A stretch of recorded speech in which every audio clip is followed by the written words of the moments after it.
Hari ini Lesti Kejora dan Rizky Bilar menikah. Jelang hari bahagia, Leslar ada tangis dan kata cinta. Kisah cinta pasangan Rizky Bilar dan Lesti Kejora akan berujung manis. Keduanya direncanakan menikah Kamis 19 Agustus hari ini. Berikut fakta-fakta jelang pernikahan pasangan yang kerap disapa Leslar ini. Rencana pernikahan Leslar sebelumnya diungkap Kepala KUA Kebayoran Lama, Haji Madari, sepekan silam. Ia membeberkan tanggal dan lokasi pernikahan Rizky Bilar dan Lesti Kejora. Madari membeberkan bahwa Rizky Bilar secara langsung mendaftarkan pernikahannya secara online. Barulah pada Selasa 10 Agustus 2021 berkas fisik Rizky Bilar dan Lesti Kejora dibawa ke KUA Kebayoran Lama untuk mendaftarkan menikah. Pernikahan Rizky Bilar dan Lesti Kejora semua akan digelar pada bulan Juli kemarin.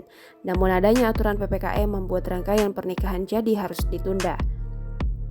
Sehari jelang pernikahan, suasana haru sangat terasa ketika Lesti Kejora memohon doa dan restu kepada kedua orang tua mereka untuk menikah dengan Rizky Bilar.